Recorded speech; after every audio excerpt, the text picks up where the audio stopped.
Hello, so good afternoon everybody, and thanks for joining us for another of our virtual apprenticeship week events. So we've had a fantastic week so far.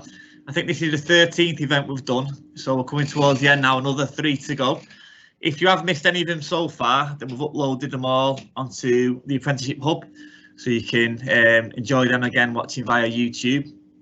First of all, big congratulations to anyone who's had the GCSE results today. So I know there's a few people that are probably in that position that are watching. And I'm not going to speak for too long because we've got a real all-star panel and an action-packed event for you today. I think we've got 6 people speaking, so we'll start off straight away with Annabelle, who's joining us from Suez. Hello, Anna. Thank you. Hi, good afternoon, everybody. My name's Anna Bell and I'm the Contract Director for Suez Recycling and Recovery UK. I think I'll tell you a little bit about Suez before I hand over to my colleague Karen, who can tell you about some of the apprenticeship opportunities we've got in our business. So Suez UK is one part of a global group of environmental and waste services companies. We manage waste and resources across the UK, employing over 6,000 people, handling over something like 10 million tonnes of waste and recycling materials every year. I'm really pleased that we manage the Greater Manchester waste contracts. So we have waste and materials management totaling 1.1 million tonnes that we handle across the whole of the Greater Manchester area. As part of the contract that started in 2019, we've got a really big social value commitment under that. And as part of that, we've got a number of apprenticeship and training opportunities. So I'll hand over to Karen and she can tell you a little bit more about those.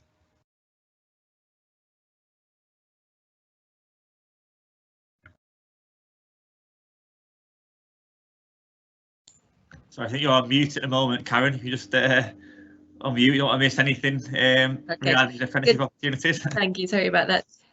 Good afternoon, everybody. I'm the Partnerships and Social Value Coordinator for Suez, and my role is to make sure that everything we do in Suez, we give back to the local community. So as part of our Greater Manchester contract, we have committed at Suez to provide 92 apprentice opportunities over the next 10 years. And these apprentice opportunities must be directed at people who need them. We know that there's certain people who've not had the most support that they need, and they may need support from local organisations. So we're going to be in touch with social organisations, charities, and we're going to be working with them to make sure that these apprentices are actually accessible to everybody, and that people who may not have the support can get the support to apply for our apprentices. Future apprentices opportunities that we're going to have within Suez includes a waste resource operative at level 2. This qualification will lead the person working on a household recycling waste operating centre. They will need to identify waste and recyclables. They'll learn to sort and segregate waste, and they'll learn about health and safety on the household waste recycle centre. Part of the role will be a very customer-facing role, so they will need to advise and assist the general public on how to use the site in order to maximize recovery of the materials that they're depositing. They need to learn about how to control the exchange of containers so that there's enough space to separate the material correctly. They'll need to learn about health and safety, and they'll be given training in operating mobile plants such as forklifts. They will study a qualification alongside this, where they will be given 20% off in the working week to put towards that study. And this qualification will cover waste and recycling management awareness, health and safety, principles of environmental protection, and they'll learn about sustainability in the circular economy. So where can this apprentices lead to? We have one example, which is one of our regional managers. He started off as an apprentice more than 30 years ago in the waste industry. His dad actually got in the apprenticeship, and at the time he said, "Oh, I'm going to be a bin man, am I?" But there's a lot more opportunities in Suez waste than being a bin man. He has worked his way up to the top. So, for example, if you do this apprenticeship in the waste resource operative, You can then become the operative, then you can become a charge hand, then you can work up to being a supervisor, and then you can become the regional manager. If you don't want to stay in that particular area, there's much scope for moving as well into different parts of the business, because you'll get training in mobile plant operation. You may be able to apply for a job actually as a mobile plant operator, where you'll be in charge or supporting the responsibility of operating the mobile and fixed plant. You'll manage the traffic, so you'll be able to guide where the vehicles are tipped. You'll be operating the weighbridge to weigh the waste coming into the recycling centre. Or you could also look at different opportunities of moving into our support services, such as financial departments, health and safety, project management, even bidding for contracts or construction. So there's a lot of different opportunities with just this one apprenticeship. We also have other types of apprenticeships that will be on offer, for example, in business administration. So it's not just on the operations side. If you are interested in business administration, you'll be able to learn how to support the operations through developing, implementing, maintaining and improving administrative services.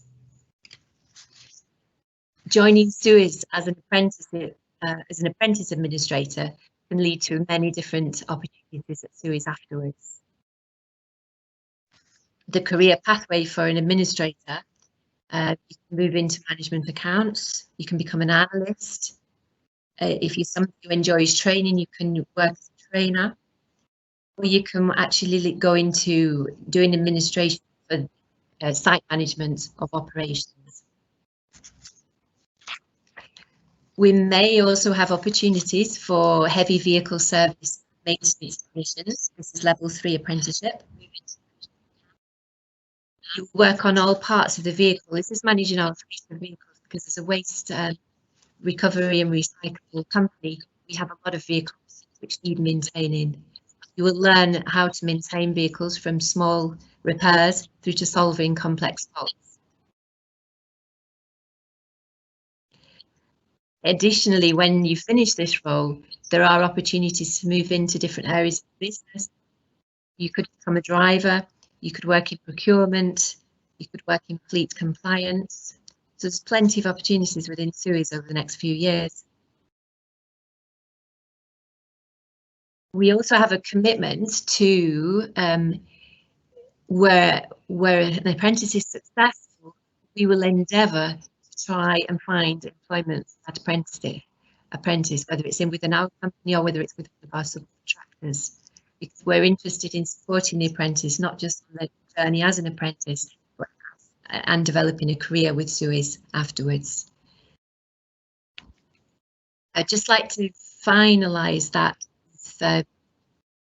apprentices for Suez are really important because we have very specialised areas within our business, and apprentices can come and learn our business, become very skilled in it, and then they are skilled to work in the waste industry. We rely on talent from apprentices, and not just university graduates. We need apprentices who are working with, they bring enthusiasm to the business, they bring innovation, they bring different ways of thinking, and we're very committed to having them on board. Thank you. Okay, thank you, Karen. Thank you, Anna. That was very interesting, and I think all week we've been trying to highlight that despite COVID-19 and everything that's going on in the world, there are still some really good apprenticeship opportunities in Greater Manchester, and it certainly sounds like there's a motorbike going past my house, but it certainly sounds like there's plenty of good opportunities within Suez and lots of different apprenticeships going on. I think at the last count there's over 600 different apprenticeships that you can do in this country, and it sounds like plenty of them are available at Suez, so that was really interesting. Next up, we've got Matt. Now, I know Matt's been having a few technological problems getting on. Unfortunately, we haven't got any IT apprentices on the call, but we'll see how we get on. So Matt's from Southways Housing. He's going to speak a little bit about his experience. I think he's line manager and apprentice, and they're another company that are quite passionate about apprenticeship opportunities. So hopefully if Matt can hear us, he can tell, give it a few words from Southways Housing. He unfortunately is having some difficulties at the moment to get on. Okay, I'm happy to speak on my experience. That'd be great, yeah. So Jamie's going to step up in Matt's place. Jamie's also from Southways Housing, and I think are you a current apprentice, Jamie? Not anymore. I was 8 years ago, so I can tell you exactly how it worked out for me and where I've got from going from there. Brilliant. So first of all, yeah. So my name's Jamie Dean from Southways Housing Trust. Originally, it was 8 years ago I did my apprenticeship, and if I remember correctly, obviously it was a long time ago now, but it was a handful of apprenticeships going for Southways Housing, and it was going through a variety of ways online. I got mine through the post, just in a newsletter. So in all honesty, it weren't something I was looking for. It was just, I was unemployed at the time, and it was just a stab in the dark. I thought I would go for it. At the time, it was an opportunity for a housing practice level 1 and 2 was the apprenticeship that I did, and then there was three others, but within different departments in Southways. Now I can't remember what them ones were, but mine was housing practice in level 1 and 2. It was a 24-month contract that I got at the time. And when I started at Southways, as you can imagine, they were straight on the ball. They had a nice induction plan for me. The mentor that I was working with at the time was from, if I'm not mistaken, Riverside in Liverpool. So she would come in once every 2 weeks or so to come in and just make sure I'm hitting my units, as well as my line manager, who at the time, she's left now, but at the time she was just helping me get through my units. When I was with Southways, obviously personal reasons, I had to leave. I was on a 24-month contract, so it was my decision to leave. I have a mortgage, so I didn't want anything to sort of, come to an end and me become stuck. But Southways were more than happy to let me go. Obviously, the apprenticeship was paid for, so they were happy me to go away, earn me experience, which I did. Unfortunately, the role that I went for when I left Southways was just a maintenance role within another housing association. But once I finished my apprenticeship for my housing level, an opportunity arose within the company I was working with at the time for a housing officer, a housing assistant officer, which was just brilliant timing. So I managed to, I applied for that role, which I was successful in, and that was working in a hostel for young vulnerable adults in Salford, in the Cheetham Hill area, which you can imagine was quite eventful at times. But I earned all my experience there. I got to finish me apprenticeship, and then because of the way I loved Southways, I'd never wanted to leave Southways, so I used to come and visit them all the time just to see if there was any opportunities again to just in any employment path. And the opportunity that I got was actually called an age-friendly officer, which, funnily enough, I was doing at the time at Southways when I left. So it was just like a story. So I applied for it, and here I am now. I'm in my 3rd year back at Southways now, and it's just been a brilliant experience for me. Absolutely brilliant, and I would definitely recommend for anyone out there that's looking just to start an apprenticeship, just to do it, even if they're not sure about what they want to do at the time. It's something good to get under your belt, and that's all I can say on the matter, really. That's great, thank you, Jamie. It's a really interesting and again a good example of where can an apprenticeship take you. So we started with an apprenticeship and kind of 8 years on, still with Southways Housing. It sounds like loving every minute, which is great. I think Matt's still having technological difficulties, so we're going to go now to Dan Connor, who's a colleague of mine at the Combined Authority. And Dan's also, I think, a veteran of, is this your 3rd apprenticeship, Dan, that you're doing? Yeah, my 3rd apprenticeship. I just can't leave him alone. So he's going to tell us, speak for a few minutes about his apprenticeship journey. So away you go, Dan. Well, thanks, Phil. So yeah, I'm very much a veteran of the apprenticeship journey. I first started my first apprenticeship back in 2010, so 10 years ago, I think this week actually, I started my first apprenticeship. The reason I ended up doing an apprenticeship was actually on paper, so quite apt for GCSE results day. I did do well with GCSEs, so went to sixth form and absolutely hated it. It was just not what I was expecting at all. I found them a lot harder than GCSEs, so just didn't take to it whatsoever. So did the first year and dropped out. Extended my Saturday job at Greggs at the time just to get some work experience, get some money, and have a bit of a gap year. Then next steps were quite difficult. Again, quite apt with the timing. We were coming out of a recession at the time, so job opportunities were quite few and far between. They wanted a lot of experience, and I was just really struggling to move on from Greggs, which I really needed to do because the weight I put on in a year was absolutely ridiculous. So looked at an apprenticeship. At the time, really didn't even consider it an option. I was always thought they were just for the trades. Didn't think you'd be able to do something like in an office space or anything like that. So found a business admin apprenticeship with the Manchester College, and it was the best thing that I ever did. So I was at the college for 5 years. So I actually did 2 apprenticeships there, did level 2 business admin and progressed on to level 3. And what was great about the college, particularly because I didn't know what I wanted to do at all, that I was able to get quite a bit of different experience. So at the college, you know, it's a sizable enough organisation that you've got IT, you've got HR, you've got marketing, and finance and things like that. So you can actually go and try different things. So that was great for me. Again, didn't have a clue what I wanted to do. I just wanted to work, and I wanted to work hard. So that's what I did. And this then gave me the experience to apply for more senior roles and to get opportunities. I think the best tip I'll ever give anybody wanting to do an apprenticeship is just have that attitude, have that work ethic, and always take opportunities that are given. There was a quote that someone told me once: it's always say yes to an opportunity and then find out how to do it after. And it's so true. You'll, especially as an apprentice, you'll be taught how to do things anyway, but always take opportunities that are given to you, because that attitude will be noticed. And a lot of my promotions and my career pathway has been through a good, healthy attitude and just put my hand up, working hard, and getting noticed in that way.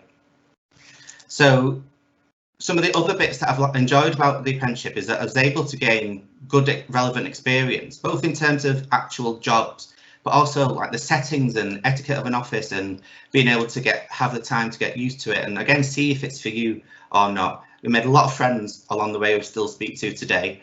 A lot of people who are now really, really close friends, are friends who then come back with opportunities for you. So my current job was a manager that I worked for previously. So always make good contacts and good friends.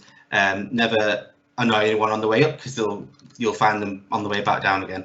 And it's influenced my career now. So my job now is very much about helping people who change their minds at some point on what they want to do, or they don't get the same opportunities when they leave school or when they leave college, or they just simply don't want to do the traditional route. I know that it can be drummed in that college and university is the way forward, which it is for a lot of people, but it's not the right pathway for a lot of people as well. And apprenticeships in all kinds of backgrounds and sectors, and in most jobs there's something available. So in terms of my tips going forward, always try new things. Choose an apprenticeship route to get the wide range of experience while still earning money along the way. Do look at a big enough organisation if you're unsure of what to do. I did a business admin apprenticeship, so it's quite wide ranging in terms of the units you do, so you can learn a lot of different things. You can gain a lot of different experiences in lots of different teams. And I'd just say always keep an open mind. Explore every option that you've got available. Have a think about what you fancy doing. But again, if you're still not sure, that's absolutely fine. I'm still not sure. I'm 10 years on, and now I'm doing a level 4 policy officer apprenticeship, which is really interesting and very related to my job, but who knows where that's going to take me. So I'll probably be here in 2 years' time talking about my 4th apprenticeship, whatever that may be at level 5, because you never stop learning, and there's never going to be opportunities that aren't in your reach. So as I've mentioned before, I can't stress enough about attitude, whether that's to your learning, to your work. You will get noticed. and it will give you that opportunity to go and do what it is that you want to do. And don't be afraid to change your mind. When I left college, I was told the worst thing that I'd ever do. I was stupid. It was silly. It was an opportunity I was thrown away. But you know in your gut when it's not right for you. So don't be afraid to try something different if what you've done or what you've chosen isn't for you. You know you're in your own gut instinct, but just always have something to fall back on if you do, would be my last tip. And that's me. That's great. Thank you, Dan. One thing I should have mentioned at the start is that we are taking some question and answers. So I think that the panel and the all-star guests that we've got are going to stick around for a few minutes at the end. So if anybody watching does have any questions for anybody who spoke, feel free to submit a question in the chat, and hopefully we'll have a few minutes at the end where we can get some answers from everybody. The other thing I've been asked to point out from a colleague at Transport for Greater Manchester is that as well as where can an apprenticeship take you in terms of career progression, we can also answer it quite literally, and it can take you all over the place on a bike, because all apprentices in Greater Manchester are entitled to a free refurbished bike. So another little advantage of doing an apprenticeship in GM is the fantastic travel offer, which is kind of coordinated by Transport for Greater Manchester and GMCA. So as I say, any apprentice can get a bike and literally can go anywhere on it.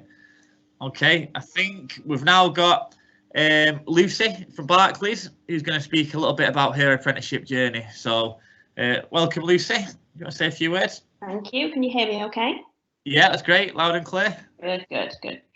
Okay. Hi, everyone. My name's Lucy Banks, and I work at Barclays in the technology sector, where I work as a problem manager, which basically means that I help fix major technical incidents and try to make sure they don't happen again.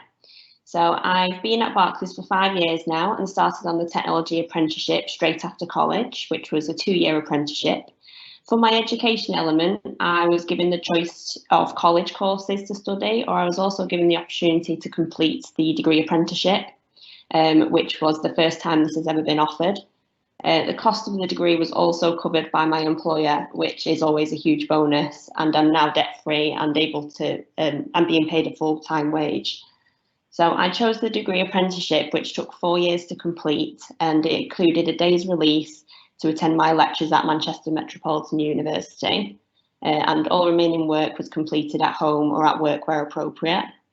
So after the first year, I was given the option of which course I wanted to focus my degree on. I had a choice between IT consultancy, which was more business oriented, or software engineering, which was more technical oriented. So I chose software engineering, the software engineering pathway, which included subjects like computing, security, and mobile application development. So last year, I finally completed my degree and graduated with a first class honours, which I'm very, very proud of. And I can now focus on furthering my career in my full-time role at Barclays. So I decided to take an apprenticeship because I loved school and I loved college and I loved to study. So I knew that I wanted to further my education in some way. But I also really liked the idea of earning money. So I didn't have a clear idea of what exactly I wanted to do when I was older. And I never really thought of working in IT, but the journey so far has been really fun and really interesting. So during my apprenticeship, I was treated just like any other member of the team. However, my skills and experience were always put into perspective, meaning I was never pushed to do something that I may not have necessarily been ready or confident in doing. The support was incredible, and on-the-job training was constant. Since my apprenticeship, I've been given a lot more responsibilities in work, and I've even been given a promotion. I'm now classed as any other member of the team, which sometimes feels weird because some of my peers have up to more than 30 years more experience than me. So it's quite strange, but we're generally classed as equal, which is really good. My apprenticeship accelerated the development of some key skills within the workplace, like stakeholder communication and improved writing skills, which was definitely recognised within my team. In terms of future career plans, I really like the job I'm currently in, and there's plenty of scope to progress further. But the benefit of working at a place like Barclays is that there's career opportunities in various areas of the bank which I can explore. So I would highly recommend an apprenticeship to anybody who was interested in furthering their education whilst also being given the opportunity to experience what it's like to have a full-time job and to accelerate their career early on. So in my experience, the support and flexibility is available to tailor the experience to suit everybody and get the most out of it that you can. So I agree with what Dan was saying around just having the right attitude and just saying yes to every single opportunity. That is definitely what kind of progressed my career the most, was just getting stuck in and taking the most out of it that I could. So yeah, that's basically me. Okay, thank you, Lucy. So that was really interesting as well. So I think it's great to hear from different apprentices who are all at different organisations, but are all quite positive about their experiences and about how they benefited from doing an apprenticeship. I can speak from my own experience. I've just nearing completion of a level 4 project manager apprenticeship, and I keep being told I'm an older apprentice, so starting to feel really old at 37, certainly compared to some of the other people who are doing them. But again, I found it really beneficial, and I think that the opportunity to learn whilst still learning has been a bit of a godsend. With current kind of family and financial commitments, it'd be near impossible to go back to university or to go back to college, but being able to do it during work time has been great, and luckily enough it's helped me to secure a little bit of a promotion, so I'm now hosting events like this, which is great, and that's in no small part due to having done an apprenticeship over the last 18 months. While we've been speaking, we have had a couple of questions which have came in, which is great. So Danielle has asked, by doing an apprenticeship, is it accurate to what you do in a professional workplace? Maybe if we start with Dan, I'm not sure. I think Danielle's talking about the kind of the things you learn on an apprenticeship, and does it relate well? Is it similar to? Do you feel part of the workplace, and how would you answer that? I felt very integrated into the workplace, and so just to give it a context, my first 2 apprenticeships was an apprenticeship position, and then my current level 4, I had the job and then was given the opportunity to do the standard. So I think there's a couple of answers. So in terms of the business admin, what was great about that standard was it was accurate to what we did in the workplace, but it wasn't so fixed, it wasn't so narrow. So the units were very relevant in terms of the work and the evidence you produced. But what was great is that there was a number of different ways you could do it. So when I mentioned earlier that you could try different departments, it meant that what work you did and the learning you gained from those departments you could apply to the standard. So that just meant that opened so many doors, and meant that you could try, as I mentioned, try some different things, see what worked, what didn't, without then hindering your progression on the learning side. And definitely we felt a part of the team. I mean, I was lucky at the Manchester College that they were very, very clear that I was to have my own role and responsibilities, but extra support, and whilst I embedded myself within the team. What's slightly different with my level 4 is just purely that it is quite a specific standard in the policy officer role to the job that I'm doing, which is why I'm doing it basically as well. So I think as you progress through the levels, I think they do become more specific about what it is that you learn, and that's right, because otherwise you'd be learning too much, and it's kind of a jack of all and not an expert in any. But at level 2, what was brilliant was that actually you could apply the standards to a lot of different settings within departments or even organisations. So yes, it is in different ways. That's great. I think that obviously I work in the apprenticeship field, and they're very keen these days that apprenticeships are employer-led, and that they are kind of real jobs, and that the skills that you're learning and developing are applicable in the job that you're doing. Is that similar to you, Jamie, in terms of being an apprentice at Southways? Did you feel part of the organisation? Yeah, 100%. Like you say, it's, for me, what I felt, it was partly how you apply yourself as an individual, but like the apprenticeship itself, like the workload, it was all fitted around your role as well. So you weren't necessarily like you've got this big apprenticeship to do as well as doing your work related tasks. It all it just binded together, just dead easy. You would sit down with your mentor, and you'd have certain days where you would set tasks to sort of complete a certain unit, and then obviously whilst doing your normal job, not like normal job, like the job fitting in with that, so it's not sort of affecting your job itself. So I found it was 100% very easy to do, and it caused no stress whatsoever. I got to the point, actually, I was, on my own experience, I've never been, like I said, I'd never planned on what I wanted to do. So doing this apprenticeship where it was quite sort of admin focused, to start doing these big assignments for myself, I was quite proud of that, just for my own personal achievement. Like, you know what, I've sat and I've done all this work, and it's not been half as daunting as what I thought it would be. That's great. Thank you for that, Jamie. The questions are still coming in. We've had one from Shania. I think she's conscious of my age. She put, what opportunities are there for adults? What funding and benefits that can possibly be claimed? So I think I'm probably the oldest apprentice on the call. What I'd say is that there definitely is plenty of opportunities there for adults. There's over 600 different apprenticeships now, and it's true to say that there is something for everybody. Plenty for kind of entry level, but also at various stages during someone's career. In terms of what funding and benefits that could possibly be claimed, it might be worth you checking out the video from, it was earlier this week or last week, about money, apprenticeships and you, where we had some advice from the Department of Work and Pensions. But in effect, what they said was it was very much dependent on the individual circumstances. So if you was to do an apprenticeship and earn below a certain threshold, and you can still apply for various benefits, whether it's universal credit or council tax exemption. Things like child benefit, you still get. If you have any children under the age of 16 and you're a primary carer, you'll still get them. Other benefits include a travel offer that we referenced about the free bike or the reduced travel.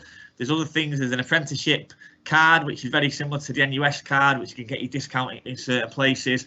And I think that the big benefits are things which other people have referenced, which is around the learning, around the opportunities for progression. You're getting a real tangible qualification, which, as we've heard from some of the speakers today, it can be a real kind of kickstart and a foothold into a career and allow you to progress. So in terms of what opportunities are there, there's plenty. It's about, I suppose, looking in individual organisations and kind of finding out about what's available. They've all got their own websites. There's a government website which lists all the apprenticeship opportunities. So it's about finding the correct organisation that will support you through an apprenticeship. The big advantage as well, certainly for an adult, is that you're not paying for the training. So some of these courses would cost thousands and thousands of pounds. You're not having to pay for that. You're still earning a wage whilst you're learning. You're getting the 20% off the job learning, so you're not expected to go home and be up till midnight and cramming like maybe some people have done at university and college. You should be given the equivalent of a day a week to do your studies and to do your learning. So there's plenty of opportunities, and I think it's certainly a kind of a viable option for adults. Another question which just came in, the $1 million question from Sean: what is the pay like? And will I be given an opportunity to grow professionally and continue to top up my qualifications? He's talking about an honours degree. There are certainly degree apprenticeships, but in terms of what is the pay, Karen, I suppose it's different for different roles. But over at Suez, can you give us any insight to the pay there, yourself or Anna? The pay that we offer is the standard pay that the operatives would get under the national minimum wage arrangements, and then following that we are a National Living Wage Foundation employer as well within Greater Manchester. So you get the similar terms and benefits to a site operative who's doing the same role as you. That's great. Lucy at Barclays, anything to add in terms of the pay as an apprentice or opportunities to grow professionally? Yeah, definitely. So yeah, the pay was really good. I think there's competitive pay and benefits with large organisations, especially Barclays. So that's definitely a good point. In terms of progression, so I started off in Barclays as an instant manager for 2 years. And then I actually sought my own promotion, just like any other person in the bank who wasn't an apprentice. I looked for a job and I applied for it and I got it, and it was a promotion just the same as anyone else. And being an apprentice and doing my degree did not taint that at all. So I was still able to progress in my role whilst I was doing my degree. And now as well, they're looking at possibly offering us a master's degree as well, the level 7, which is in the works possibly, which hopefully would also be made available to us guys too. So there's always opportunity to progress further, and it's just the general acceptance from colleagues and from your employer that what you're doing is a good thing, and you just need to have the time and support to complete it and get the most out of it that you can. That's great. Another good one from Ian, who's asked, and probably Suez again, maybe best place to answer this. So again, Anna and Karen, but Ian's asking, what would make an applicant stand out when a business chooses who to take on, and what would put you off taking on somebody? I think attitude's really important to somebody who comes in and has commitment and passion for the work that we do, and an understanding of waste and how it fits into our society is really important. But it's attitude and wanting to come to work and, day in, day out. It's quite a difficult job, I have to say. The waste industry's gone on throughout COVID. We've worked through it all, handled everything that's been brought into us. So we do work in some quite difficult circumstances, but it's a really rewarding career to work in as well. So somebody who wants that and has the drive and commitment to succeed is always going to stand out for us. That's great. So all about the kind of the right attitude and a kind of willingness to learn and to commit. Georgina has said that she's struggling to be finding any apprenticeships that she's interested in, as she doesn't have the right qualifications or experience for them. Do you have any advice for Georgina? Dan, anything for Georgina? She's struggling to find apprenticeships that she has the right qualifications or experience. We know that there's, as I say, over 600 apprenticeships out there. Is it a case of just, I suppose, keep searching, keep digging, being proactive? Anything you can advise there? I think have a consideration. I mean, it sounds like you've got an end goal or something that you want to do, which is absolutely brilliant. And if you're finding that particular role that you find advertised, you need different qualifications or experience, I think maybe have a think about what sidestep type of apprenticeships you can do. So you're still on the same journey to your end goal, but maybe have a look at some slightly different standards where you can you might be able to get in. I would consider as well, obviously, any other qualifications that you may be able to do part-time alongside other work, or even directly speaking to some employers. I don't think any employer would ever mind an email out of the blue or a phone call. And again, I think this then goes back to the attitude thing that we've mentioned a few times. Is I'd just go directly to them and say, what do you want? what do you need? What can I do to get? This is what I'm passionate about. This is what I really want to do. I've been trying for so long. What would you recommend? And actually, maybe that there is something they can do. There's some advice. It may be that they can recommend something pre-apprenticeship to you, or like I mentioned, there could be a slightly different standard. That means you can then progress onto what it is that you want to do. So I think that would be my advice. Go like that People's Lottery advert, go knocking at the door, just ask the question, I think, and show them that you're passionate, and I think that will do you a lot of favours. Brilliant. John, he's asked, what are the job sectors which have either avoided or have seen little impact in recruiting apprentices due to the pandemic? Well, we've got a perfect session for you tomorrow, John, at 2 o'clock, I think it is, where we're talking about where the jobs are and trying to really delve deeper into roles which haven't been affected and where we're still recruiting. We've heard today already from Suez and Southway that both sound like they've still got opportunities. I think that I work obviously across the public sector, and we've seen that there's quite a lot of opportunities, particularly in the NHS, which may be something that interests you. Looking at the wider public sector, we know that there's certain organisations which are put temporarily hold and freezes, but we had a meeting earlier this week and it does sound like there's some positive shoots of recovery. So again, we certainly say to keep your eye on kind of what's coming out there. There are many kind of growth sectors, digital still a big one, construction. There's lots going on, so it does seem like there are certainly industries which haven't been affected as much as others in terms of recruitment. Kath has asked, what proportion of apprentices are recruited to permanent jobs at the end of their scheme? Jamie, when you started your apprenticeship, was it a permanent job at the start, or are many apprentices at Southways, did they become permanent? Kind of what percentage stay on and are many that are let go? Is it able to answer that? Yeah, I mean, it's a bit of a difficult question to answer, really. But like for myself, I knew when I was applying for that it was only a 24-month contract. But with it saying that, the three others that, well, there's two that are still there. The other person left for another job. But the two people that started at the same time as me were in the same boat. It was only a temporary contract. for your apprenticeship, and they're still now there, and it's 8 years later. So they've obviously excelled in their job roles and just continue to stay on at Southways. So I think part of it is the impact what you make as an apprenticeship within that company, and if affordably a company can keep you, by all means they're going to want to keep you than, you know, letting you go. But it depends what it says on the advert as well when you're applying for an apprenticeship. I mean, we've got some that are coming up soon. I'm not sure. I think 7 we've got coming up. Again, I couldn't tell you if they're planning to be permanent, going into permanent roles or not. But like you say, it's a difficult one to answer that. Yeah.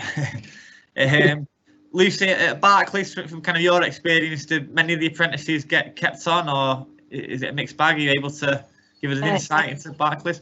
Yeah, no, so 100% of all apprentices are offered a permanent position at the end of their apprenticeship, regardless of what level they do their apprenticeship at, how many, you know, of the levels they go through. It's always you're offered a role at the end of it. That's fantastic. I can speak a little bit on regards to public sector. So in terms of local authorities, NHS Trust, police, fire and transport for Greater Manchester, we've looked at some of the data across Greater Manchester, and I think at the last kind of count, about 90 to 95% of apprentices within the public sector were kept on. So obviously Barclays are even better than that with 100%, but I think that in line with what the people have said, that if you start an apprenticeship and you're positive and you're engaged, and some of the kind of the seemingly obvious things, but about being on time and showing an interest in, and I think you're giving yourself every chance of it becoming a permanent position. I'm just checking now. We've got in the last couple of minutes. I think we've had another question from a parent, Sarah. So it's really good that we've got a couple of parents watching. Sarah's asked, do they have to stay with a training provider for the full amount of time, or can they switch if they don't like it? So I'm not sure if that's from kind of any from personal experience.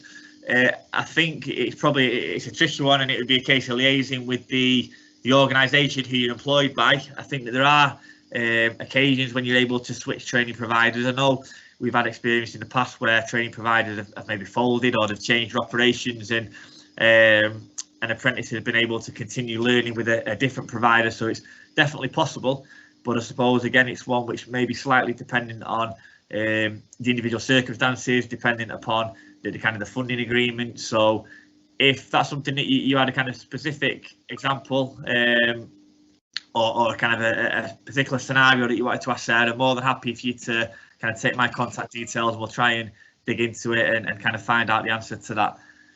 And I think we've got a couple of minutes to spare, but I think that's pretty much everything in terms of the questions. I'm just having a quick look now.